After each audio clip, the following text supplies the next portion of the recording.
Selamat pagi, selamat berjumpa dalam kasih Tuhan kita Yesus Kristus. Kita bersyukur pada Tuhan, kita boleh memasuki bulan yang ke-6 dalam tahun 2021.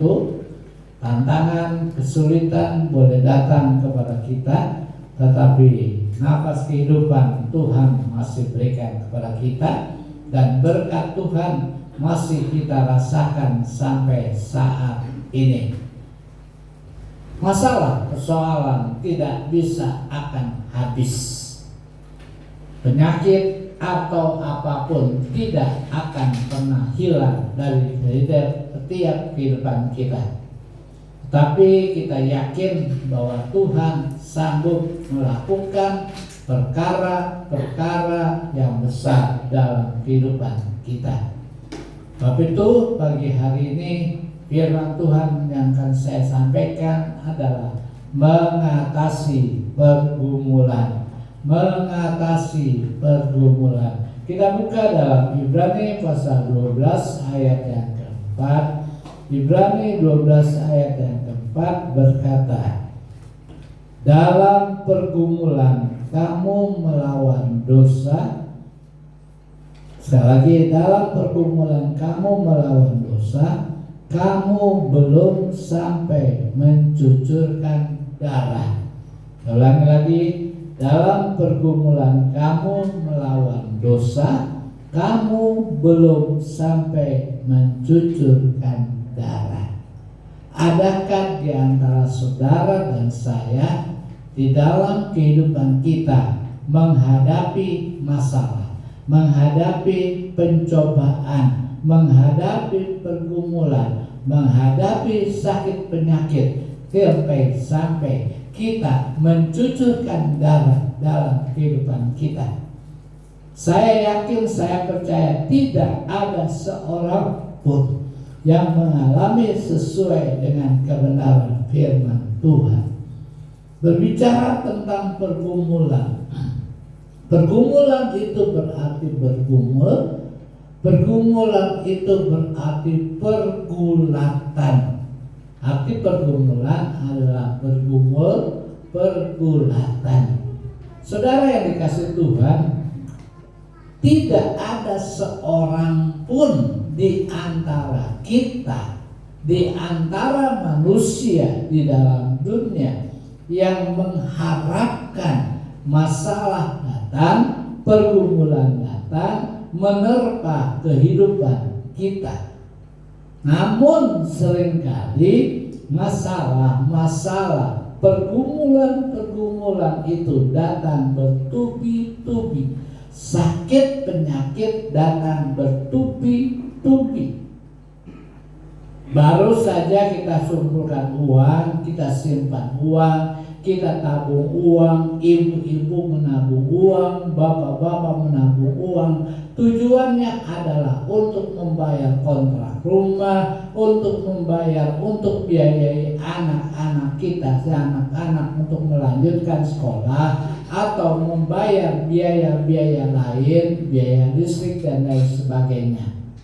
Namun ketika kita sudah mengumpulkan uang dan sudah cukup, tiba-tiba datang masalah, tiba-tiba datang persoalan, tiba-tiba datang sakit penyakit. Uang yang sudah kita kumpulkan maka kita harus pergunakan untuk mengatasi pergumulan, mengatasi persoalan-persoalan itu. Selesai yang satu, datang lagi yang lain. Datang lagi yang kedua, ketiga, keempat, dan seterusnya. Dan kalau kita berbicara tentang pergumulan adalah bagian dari hidup manusia. Saya katakan tidak ada seorang pun manusia yang tidak punya pergumulan, tidak punya masalah, tidak punya persoalan. Tidak ada seorang pun yang terlepas dari masalah dan terlepas dari pergumulan-pergumulan itu. Untuk itu, sebagai anak-anak Tuhan, kita harus punya cara pandang, cara pandang terhadap pergumulan, terhadap masalah. Apabila cara pandang kita salah, apabila cara pandang kita terhadap masalah pergumulan, itulah yang menentukan sikap hidup kita, menentukan sikap yang kita akan ambil. Apabila kita melihat pergumulan, apabila kita melihat masalah, apabila kita melihat persoalan dari sisi negatif, maka kita akan mendapatkan bahwa pergumulan, bahwa masalah itu akan merugikan kita. Namun sebaliknya, kalau kita arahkan pandangan kita memandang masalah, memandang pergumulan itu adalah positif dalam kehidupan kita, maka pergumulan masalah itu akan mendatangkan hal-hal yang positif bagi kita. Firman Tuhan mengatakan di dalam Mazmur pasal 34 ayat yang ke-6. Mazmur 34 ayat yang ke-6 berkata, tunjukkanlah pandanganmu kepadanya, maka mukamu akan berseri-seri dan tidak akan malu tersipu-sipu. Tunjukkan pandangan kita kepada Tuhan. Tunjukkan pandangan kita ketika kita menghadapi pergumulan, menghadapi persoalan, menghadapi masalah, menghadapi sakit penyakit dengan pandangan kepada Tuhan, membuat kita menjadi positif. Kenapa? Karena Tuhan sendiri sudah mengalami pergumulan yang begitu dahsyat, sehingga pada waktu dia mengalami pergumulan, dia mencucurkan darah di taman Getsemani. Tetapi Tuhan tidak melihat pergumulan yang dialaminya itu adalah hal-hal yang negatif. Tetapi Tuhan memandang pergumulan yang mereka hadapi dengan positif, sehingga darah boleh keluar, hinaan boleh keluar, pencobaan yang begitu dahsyat, dia tidak kalah, dia tidak mundur, dia tidak lari. Demikian juga dengan saudara dan saya. Pergumulan-pergumulan yang kita hadapi adalah pergumulan biasa, kata firman Tuhan. Oleh sebab itu, bagaimana kita bisa mengatasi pergumulan dalam hidup kita? Bagaimana kita bisa mengatasi masalah, persoalan, penyakit dalam hidup kita? Orang-orang dunia ketika mereka menghadapi pergumulan, menghadapi masalah, mereka mencari jalan yang namanya jalan pintas. Ada yang pergi ke dukun, ada yang pergi ke Gunung Kawi, ada yang pergi ke orang-orang pintar katanya. Tetapi kenyataannya pergumulan masalah, sakit penyakitnya tidak bisa sembuh-sembuh. Apakah saudara dan saya pun demikian? Tentu tidak. Kita mampu mengatasi pergumulan, kita mampu menghadapi masalah, kita mampu menghadapi sakit penyakit dalam hidup kita. Bagaimana caranya? Cara yang pertama adalah pandanglah Tuhan. Alkitab tadi dalam Mazmur 34 ayat yang ke-6 mengatakan, tunjukkanlah pandanganmu kepadanya, maka mukamu akan berseri-seri dan tidak akan malu tersipu-sipu. Apabila kita melihat pergumulan, apabila kita melihat persoalan, maka kita akan menjadi malu. Kita tidak bisa bersuka cita, kita selalu cemberut, kita selalu sedih, kita selalu susah. Tetapi pandanglah pergumulan, persoalan, masalah, pandanglah kepada Tuhan. Kita coba lihat 1 Samuel 17 ayat 45 sampai ke 46. Tetapi Daud berkata kepada orang Filistin itu, engkau mendatangi aku dengan pedang dan tombak dan lembing, tetapi aku mendatangi engkau dengan nama Tuhan semesta alam, Allah segala barisan Israel yang kau tantang itu. Ayat 26. Hari ini juga Tuhan akan menyerahkan engkau ke dalam tanganku, dan aku akan mengalahkan engkau dan memenggal kepalamu dari tubuhmu. Hari ini juga aku akan memberikan mayatmu dan mayat rentah orang Filistin kepada burung-burung di udara dan kepada binatang-binatang liar, supaya seluruh bumi tahu bahwa Israel mempunyai Allah. Kita tahu cerita ini adalah ketika Daud berperang melawan Goliat.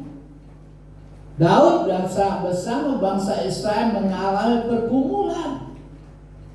Bangsa Israel takut kepada Goliat karena Goliat adalah besar. Oleh sebab itu, alasan Daud bisa memenangkan pertempuran, alasan Daud bisa mengatasi pergumulan melawan Goliat sementara tentara Israel bersembunyi di dalam ketakutan, adalah karena Daud memiliki cara pandang. Daud melihat segala sesuatu dengan cara yang berbeda dengan kebanyakan orang Yahudi. Orang Yahudi melihat pergumulan, melihat masalah, yaitu Goliat yang besar. Wah, Goliat itu besar, dia takut. Wah, Goliat itu punya kuasa, dia punya senjata. Kita nggak punya apa-apa. Siapa Daud? Daud nggak punya apa-apa. Dia bukan tentara, dia bukan pasukan, dia adalah tukang anggon domba. Tetapi ketika dia menghadapi pergumulan, bangsa Israel mengalami ketakutan. Bangsa Israel lari dan bersembunyi ketika pergumulan itu datang. Tetapi tidak dengan Daud. Aku datang dengan nama Tuhan. Daud tidak merasa dirinya kecil. Daud tidak merasa dirinya belalang-belalang. Banyak kali kita orang Kristen menghadapi masalah, menghadapi persoalan, kita menggerutu dan kita ngomel. Aduh, siapa kita? Kita adalah belalang-belalang, kita adalah kecil. Persoalan pergumulan itu besar. Bagaimana saya bisa menang menghadapi penyakit? Bagaimana saya bisa menang menghadapi pergumulan? Tapi pandanglah Tuhan. Pandanglah Tuhan. Bagaimana dengan kita? Mari kita tanyakan pada diri kita masing-masing. Mari kita tanyakan kepada diri kita sendiri bagaimana kecenderungan, bagaimana tendensi kita ketika kita menghadapi masalah, ketika kita menghadapi pergumulan. Apakah saudara dan saya hanya melihat masalahnya? Apakah saudara dan saya hanya melihat pergumulannya? Apakah saudara dan saya hanya melihat masalah itu menjadi besar, persoalan kita besar, persoalan kita berat, masalah kita berat, seperti Goliat yang tinggi, yang besar, sehingga seolah-olah ketika kita menghadapi pergumulan, menghadapi masalah, kita sudah menjadi pecundang, kita sudah kalah, kita tidak kuat memandang, muka kita selalu cemberut, muka kita selalu sedih. Tetapi firman Tuhan mengatakan sebaliknya, kita harus melihat dengan cara yang pandang, dengan cara pandang yang berbeda dengan kebanyakan orang-orang dunia. Mereka tidak melihat masalah, mereka melihat pergumulan itu besar. Tetapi yakinlah saudara dan saya, kita harus punya iman dan kita harus berkata, tetapi aku tahu aku punya Allah yang lebih besar, Allah yang berkuasa, Allah yang mampu melakukan segala perkara, yang tidak ada yang mustahil baginya. Inilah pandangan Daud, ini juga pandangan saudara dan saya. Ketika pergumulan, ketika masalah datang, kita jangan melihat pandangan itu besar, masalah itu besar, penyakit kita nggak bisa sembuh dan lain sebagainya. Tetapi kita harus punya iman dan kita berkata, aku tahu aku punya Allah yang lebih besar. Aku tahu aku punya Allah yang berkuasa. Aku tahu aku punya Allah yang mampu melakukan segala perkara, yang tidak ada mustahil bagi Tuhan. Ini harus ada bagi kita, dan tidak ada yang mustahil baginya. Kalau kita lihat pergumulan, memang pada kenyataan melihat situasi keuangan yang makin lama makin sedikit, tabungan yang kita punya makin lama makin habis karena dikorek, diambil dan sebagainya. Masalah ekonomi, masalah keuangan sekarang ini cukup berat. Segala sesuatu banyak tantangan. Ekonomi penuh tantangan, masalah hidup penuh tantangan. Tetapi Tuhan mengatakan jangan takut. Apabila kita memandang Tuhan, Dia tidak akan membuat kita malu, tersipu-sipu, tetapi kita akan bersuka cita. Daud pun demikian. Ketika dia menghadapi Goliat yang besar, dia tidak melihat masalah pergumulan yang besar. Dia tidak melihat Goliat yang besar, tetapi dia melihat Yesus dan berkata, engkau datang dengan apa? Aku datang dengan nama Tuhan. Itulah firman Tuhan. Saudara yang dikasihi Tuhan, ketika kita hidup saudara berat karena masalah, karena pergumulan, pandang Tuhan dan taruh dalam kata berat. Kata berat, BERAT. Kalau hidup saudara menghadapi BERAT, taruh Kristen di tengah-tengah hidup kita. Ambil Kristus dan taruh kata Kristus di tengah-tengah kata berat. Kalau kata Kristus kita taruh di tengah-tengah kata BERAT, maka kata BERAT itu menjadi BERKAT, menjadi berkat. Kalau kita memandang Tuhan, kalau Allah pandangan kita bukan mengatakan, wah pergumulan saya berat, masalah saya berat, ekonomi saya berat, usaha saya berat. Kata berat, titipkan kata Kristus di tengah-tengah kata berat dan masukkan, maka kita akan mengalami berkat. Kenapa? Mazmur 121 ayat 1 dan 2 berkata, aku melayangkan mataku ke gunung-gunung, dan dari manakah akan datang pertolonganku? Pertolonganku ialah dari Tuhan yang menjadikan langit dan bumi. Arahkan pandanganmu kepada Tuhan. Arahkan pandanganmu melihat Tuhan yang besar dari masalah. Dan kata berat akan menjadi berkat karena akan ada pertolongan. Yang kedua, mengatasi masalah, menghadapi pergumulan, maka yang harus kita lakukan adalah mencari Tuhan. Ketika pergumulan masalah saudara berat, jangan cari pertolongan manusia. Jangan lari ke Mesir kata Alkitab.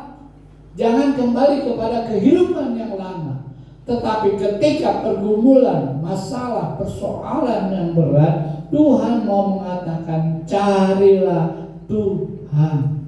Mazmur 9 ayat yang ke-11 berkata, orang yang mengenal namamu percaya kepadamu, sebab tidak kau tinggalkan orang yang mencari engkau, ya Tuhan. Garis bawahi, sebab tidak kau tinggalkan orang yang mencari Engkau, ya Tuhan. Mencari manusia boleh, mencari orang tua boleh, mencari siapa saja boleh, tetapi sampai sejauh mana kita akan mendapatkan pertolongan.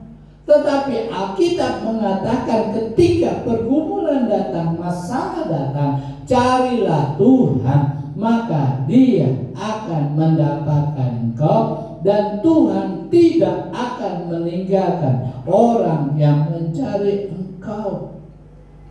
Hal yang kedua mengatasi pergumulan adalah dengan cara kita harus mencari Tuhan.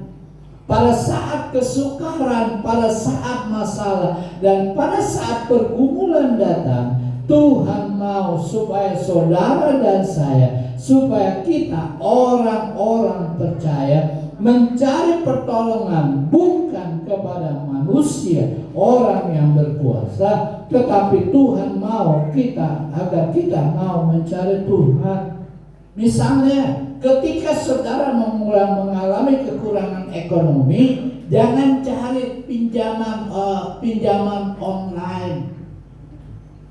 Ketika saudara menghadapi masalah keuangan, jangan buka HP saudara, lihat pinjaman KTA tanpa anggunan. BRI, BNI, BBD memberikan pinjaman sebanyak 300-500 juta.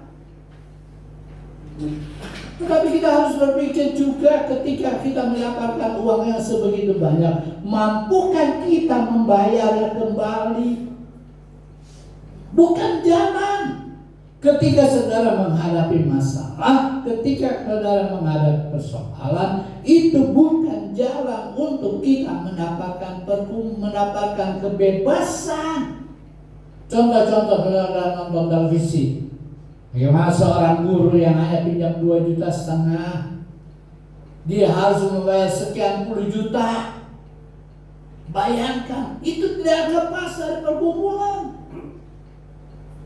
Tetapi ketika pergumulan ekonomi, masalah perdagangan, masalah apa saja, carilah Tuhan. Seperti yang dilakukan oleh seorang yang bernama Ayub. Ayub di dalam Ayub pasal 5 ayat 8 dan 9 dia berkata, tetapi aku akan mencari Allah, dan kepada Allah aku akan mengadukan perkaraku. Ia melakukan perbuatan-perbuatan yang besar dan yang tak terduga, serta keajaiban yang tak terbilang banyaknya. Pengakuan yang jujur daripada seorang yang bernama Ayub harus diaplikasikan dalam hidup kita, harus kita praktekkan dalam hidup kita. Ketika pergumulan masalah datang, maka kita boleh mencari Allah. Alkitab mengatakan, dan kepada Allah aku mengadukan perkaraku. Ayub di tengah-tengah pergumulan yang dahsyat, anaknya mati, kekayaannya habis, istrinya berkata, Ayub hojat Allah, Ayub sangka Allah. Betapa beratnya penderitaan seorang yang bernama Ayub. Tetapi dalam Ayub pasal yang ke-5 dia berkata, aku mencari Engkau, dan mengadukan masalahnya, mengadukan pergumulannya, mengadukan persoalannya. Maka Alkitab katakan, ia melakukan perbuatan-perbuatan yang besar yang tidak terduga. Allah bisa melakukan apa saja. Tuhan bisa berbuat sesuatu buat saudara dan saya. Keajaiban-keajaiban akan saudara dan saya alami apabila kita mencari Tuhan, apabila kita memandang kepada Tuhan. Pengakuan harus ada seperti Ayub. Di tengah pergumulan, di tengah persoalan, kita juga harus percaya bahwa ada suatu jawaban, ada jalan keluar atas masalah, atas pergumulan kita. Setidak-tidaknya ada ketenangan, damai sejahtera. Di tengah-tengah masalah ekonomi, di tengah-tengah pergumulan, di tengah-tengah persoalan orang-orang ribut, orang-orang cari pertolongan yang lain kepada manusia, hatinya gelisah, hatinya nggak bisa tenang. Tetapi hari ini cari Tuhan di tengah pergumulan, adukan pergumulan saudara kepada Tuhan, ceritakan persoalan saudara kepada Tuhan, maka kita akan berkata seperti Ayub. Keajaiban-keajaiban akan terjadi di dalam kehidupan kita.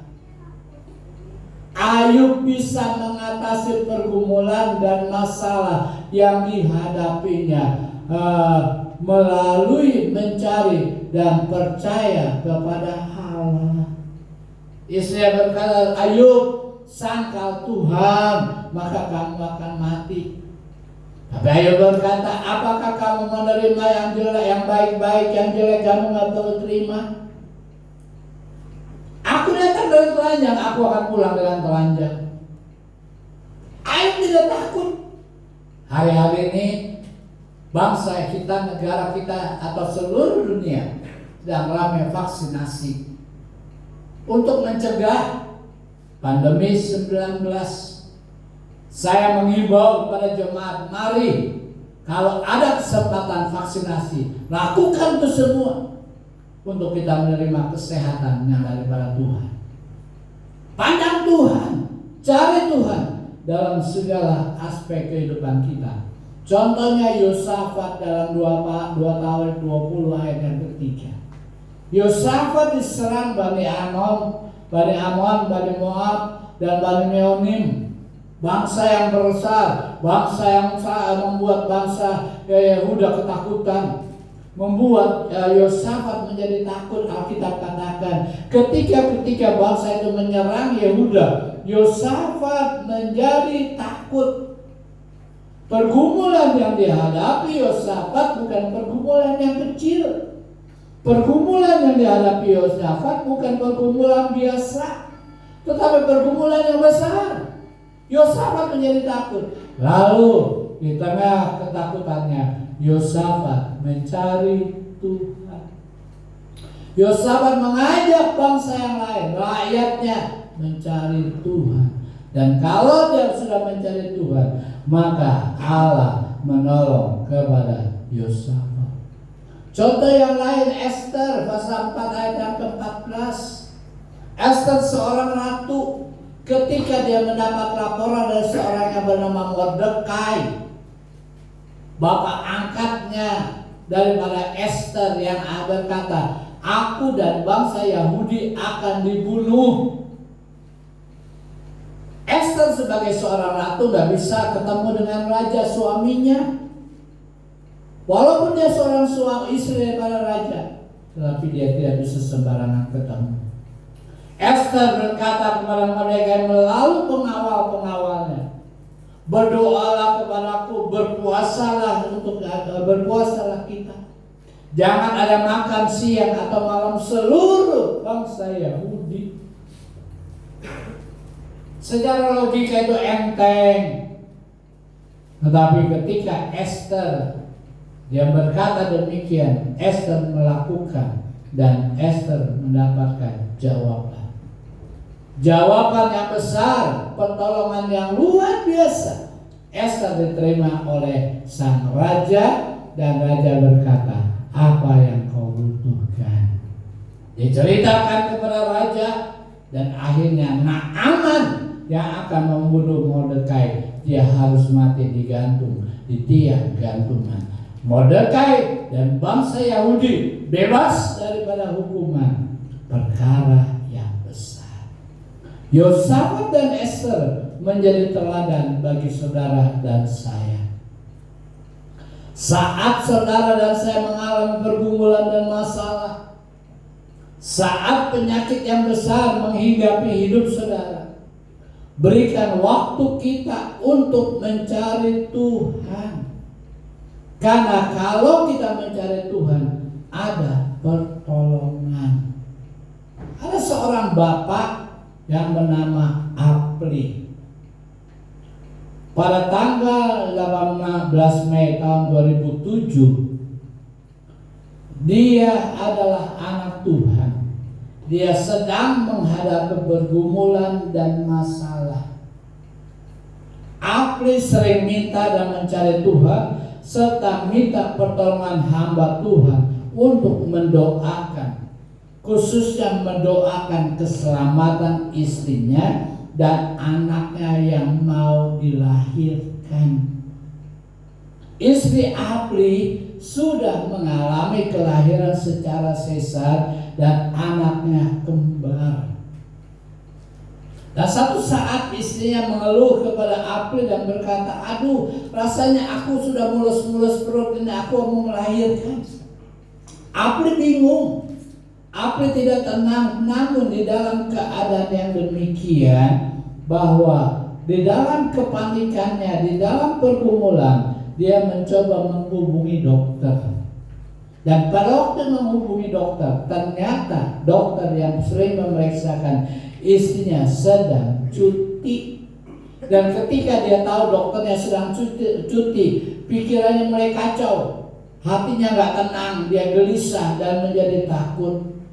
Namun pada waktu dia sudah demikian, dalam keadaan takut dan menunggu istrinya mau melahirkan, maka apa yang dilakukan oleh Apli itu, di dalam pergumulan yang sedang dihadapi, dia mendapatkan tekanan yang besar. Kenapa? Karena dokter yang menggantinya tidak akan mengoperasi dan tidak akan melakukan sesar. Kenapa nggak mau melakukan sesar? Karena HB daripada darah istrinya itu di bawah. HB daripada istrinya itu kecil, sehingga dokter tidak mau melakukan sesar kepada istrinya karena HB darahnya rendah sekali. Apli makin bingung, Apli makin putus asa di tengah keadaan demikian. Dia mempersiapkan diri dan dia mencari Tuhan serta menghubungi pendetanya. Ketika dia sudah menghubungi pendetanya, pendeta itu segera langsung datang ke rumah sakit, dan kemudian Apli bersama-sama pendeta itu berdoa. Dan di dalam mencari Tuhan, di dalam permohonannya mereka berdoa agar Tuhan Yesus menyelamatkan istri dan anaknya. Dia berdoa, "Tuhan, tolong istri saya dan tolong anak saya." Dan istri yang menjalankan operasi dengan HB yang rendah, biarlah darah Yesus memberikan kemenangan kepada istri saya. Biarlah darah Yesus yang menggantikan HB daripada darah istri saya. Apli begitu yakin, Apli begitu percaya, Apli menyerahkan seluruh kuatannya kepada Yesus. Dan setelah amin, dia tunggu sebentar, dan beberapa saat dokter membuka pintu ruang operasi dan dia keluar. Dan setelah dokter keluar, beberapa saat kemudian istri dan anaknya juga keluar dengan sehat, dengan anaknya yang normal. HB boleh menjadi rendah, tetapi darah Yesus sudah menolong kepada istrinya, sehingga istri daripada Apli bisa melahirkan anak secara sesar, tetapi istri dan anaknya sehat. Itulah dampak dan percaya dari mencari Tuhan. Injil Lukas pasal 1 ayat 37 mengatakan, "Sebab bagi Allah tidak ada yang mustahil." Apapun yang saudara hadapi, kita harus menyerahkan, mencari Tuhan, dan percaya bagi Tuhan tidak ada yang mustahil. Bagi Tuhan tidak ada yang mustahil. Sebab itu mari kita mau belajar mencari Tuhan. Saudara yang dikasihi Tuhan, apa yang sudah kita lakukan di tengah pergumulan dengan persoalan untuk kita bisa mengatasi? Carilah Tuhan. Yang ketiga, pergumulan masalah akan mendatangkan berkat bagi saudara dan saya. Roma 8 ayat 28 berkata, kita tahu sekarang bahwa Allah turut bekerja dalam segala sesuatu untuk mendatangkan kebaikan bagi mereka yang mengasihi Dia, yaitu bagi mereka yang terpanggil sesuai dengan rencana Allah. Hal yang ketiga adalah bahwa masalah pergumulan yang kita alami dan kita hadapi tidak semuanya mendatangkan kecelakaan, tidak semuanya mengalami kerugian. Tetapi akhir dari masalah, akhir dari pergumulan kita akan melihat sesuatu, yaitu berkat dan pertolongan Tuhan. Seperti firman Tuhan yang kita baca mengatakan bahwa Allah turut bekerja. Allah turut bekerja bukan mendatangkan kecelakaan. Allah turut bekerja untuk mendapatkan, bukan untuk memberikan kesialan kepada saudara, tetapi Allah turut bekerja mendatangkan kebaikan bagi kita dalam segala keadaan, baik dalam keadaan masalah, baik dalam keadaan senang, baik di dalam keadaan susah, masalah pergumulan. Apabila kita mengasihi Tuhan, di dalam masalah pergumulan yang kita hadapi, kita mengalihkan dan memandang kepada Tuhan, mencari Tuhan, maka Allah turut bekerja mendatangkan kebaikan untuk orang yang mengasihi Dia. Salah satu ciri orang yang mengasihi Tuhan adalah memandang dan mencari Tuhan. Contohnya adalah Yakub. Kejadian pasal 32, Yakub sedang bergumul. Yakub menghadapi pergumulan, dan di dalam pergumulannya itu maka Yakub di dalam Kejadian pasal 32 ayat 26 dan 29, lalu kata orang itu, biarkanlah aku pergi karena fajar telah menyingsing. Sahut Yakub, aku tidak akan membiarkan engkau pergi jika engkau tidak memberkati aku. Yakub bersama dengan malaikat, Yakub sudah mengalami pergumulan kakinya. Dia nggak bisa lari karena kakinya itu kena masalah. Dia harus bergumul dan dia berkata, aku tidak akan membiarkan kau pergi sebelum kau memberkati aku. Yakub berkata kepada malaikat, sebelum kau memberkati aku tidak pergi. Akhirnya malaikat itu bertanya, siapa namamu? Yakub bertanya kepada orang itu, siapa namamu?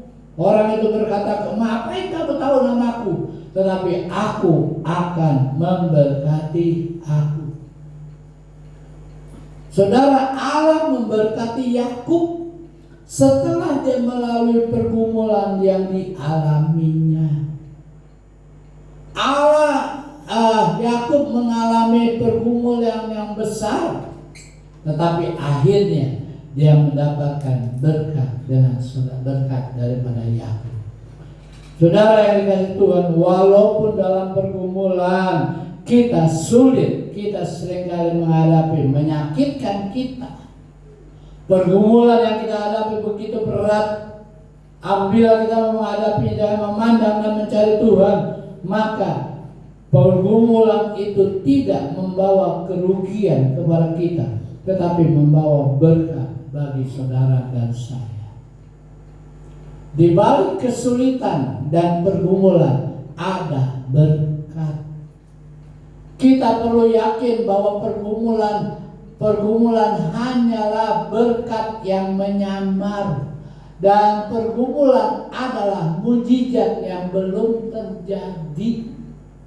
Ini kita harus yakin.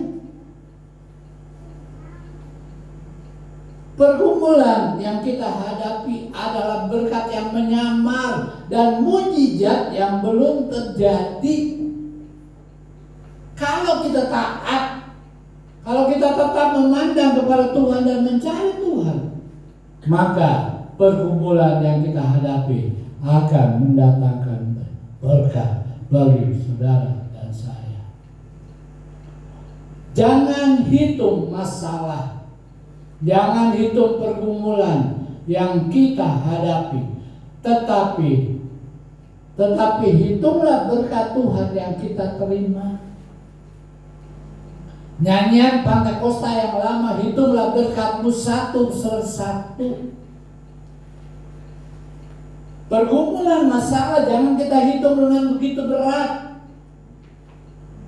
Jangan kita hitung, seringkali pergumulan masalah datang kepada kita. Tapi hitunglah berkat yang Tuhan sudah berikan kepada saudara. Hitunglah berkat yang kita terima setiap hari daripada Tuhan. Oleh sebab itu jangan hitung masalah pergumulan yang kita hadapi, tetapi hitunglah berkat Tuhan yang kita terima. Nafas kehidupan. Saya hari Senin yang lalu, saya mengalami musibah. Ketika selesai mandi, saya sudah melap keringat badan saya dengan handuk dan saya memakai celana. Tiba-tiba lantai kamar mandi itu licin, saya harus jatuh. Dan ketika saya jatuh, saya teriak, istri saya segera buka pintu kamar mandi, dan Kevol juga datang, dan ternyata tangan kanan saya, sikut saya berdarah. Banyak darahnya. Kemudian dikasih obat apa nggak tahu, dan puji Tuhan walaupun masih sakit sekarang, tetapi itulah perlindungan Tuhan. Kaki tangan paha saya sakit, tangan saya sakit, tapi saya bersyukur luka itu bisa berhenti. Saya mulai pikir negatif, wah saya punya diabetes. Biasanya katanya kalau orang diabetes kalau berdarah nggak kering-kering, tetapi saya bersyukur tangan sikut saya kering dan sikut saya masih keras, dan saya di terapi. Saya katakan kenapa dia nggak berani gosok tangan saya, karena dia bilang masih darah. Kompres saja pakai RS. Akhirnya saya kompres dan saya bersyukur berkat Tuhan ada dalam hidup kita. Jangan hitung masalah. Jangan hitung pergumulan dalam hidup kita. Tetapi itulah berkat yang Tuhan sudah berikan kepada kita. Berapa banyak berkat yang kita sudah terima dalam hidup kita. Ketika saudara dan saya sakit, Tuhan sembuhkan. Ketika saudara dan saya kekurangan ekonomi, Tuhan cukupkan. Tuhan memberkati anak, mantu, cucu saudara dengan berkat yang berkelimpahan. Saudara memberkati rumah tangga saudara dengan luar biasa. Itulah berkat-berkat Tuhan. Hitung berkatmu satu persatu. Jangan hitung pencobaan, jangan hitung pergumulan. Waduh, pergumulan saya berat, setiap hari bertubi-tubi. Pergumulan boleh datang, tapi berkat Tuhan sudah berikan kepada kita. Ada seorang yang bernama Julio Iglesias. Julio Iglesias pada waktu dia muda, dia punya cita-cita mau menjadi pemain bola dari Spanyol, yaitu dia ingin ikut klub Real Madrid. Wah, dia sudah punya cita-cita menjadi pemain bola Real Madrid. Namun terjadi kecelakaan dalam hidupnya sehingga dia harus dibawa ke rumah sakit selama 1,5 tahun Dokter mengatakan dia tidak mungkin bisa berjalan. Betapa sedihnya Julio Iglesias ini. Dia dirawat di rumah sakit. Dia hanya tidur di tempat tidur. Dan di dalam keadaan yang dalam pergumulan dia hanya membuat puisi. Puisinya puisi yang menyedihkan, puisi yang menyusahkan, puisi yang membawa hati yang makin sedih. Di dalam perawatannya, seorang suster memberikan dia sebuah gitar. Dan kalau Julio Iglesias sudah diberikan gitar, maka setiap hari Julio Iglesias mendengarkan lagu, menyanyi lagu, dan kemudian dia coba belajar main gitar. Main gitar, dan kemudian setelah 1,5 tahun, 2 tahun, dia sembuh, dia bisa keluar dari rumah sakit, dia bisa berjalan. Namun dia tidak bisa memain bola lagi. Dia tidak bisa menjadi pemain bola. Akhirnya dia sekolah, melanjutkan kuliah di dalam bidang musik. Setelah dia selesai kuliah bidang musik, dan akhirnya dia mulai mengubah lagu, dia mulai menyanyi lagu, dan pada akhirnya pergumulan yang dihadapi membuat dia menjadi penyanyi yang terkenal. Julio Iglesias menjadi penyanyi yang terkenal di Spanyol dengan lagu-lagunya yang luar biasa, dengan lagu-lagunya yang terkenal. Itulah berkat yang diterima oleh Julio Iglesias. Sekali lagi, jangan hitung masalah, jangan hitung persoalan, jangan hitung pergumulan, tapi hitung berkat. Julio Iglesias, dia tidak memikirkan lagi kesedihannya, tapi dia sekarang bersuka cita karena dia sudah menjadi orang yang terkenal. Sebab itu mari janganlah hitung masalah. Jadi dalam pergumulan, dalam masalah apapun, kita harus patut bersyukur kepada Tuhan, karena pergumulan yang ada dalam hidup kita mengubah karakter kita, mengubah sifat kita. Kita akan mendapatkan berkat dari pergumulan dan persoalan. Firman Tuhan mengatakan bahwa pergumulan kita adalah pergumulan biasa. Pergumulan kita belum mencucurkan darah seperti Tuhan Yesus. Sebab itu, kalau kita yakin, kita percaya pergumulan kita adalah biasa, mari dengan iman, dengan percaya kita mampu mengatasinya. Bagaimana kita mampu mengatasinya? Memandang kepada Tuhan. Pandang terus padanya. Jangan lihat kesalahan orang lain. Jangan lihat ke belakang. Aku melari, aku memandang ke depan. Perjalanan hidup kita di depan, pergumulan yang ada di hadapan kita, mampu kita lewati kalau kita memandang kepada Tuhan. Yang kedua, cari Tuhan. Pergumulan yang kita hadapi, jangan cari manusia, jangan cari pertolongan manusia, jangan lari ke Mesir, tetapi larilah kepada Tuhan. Carilah Tuhan. Selama Ia berkenan, maka Ia bisa ditemui.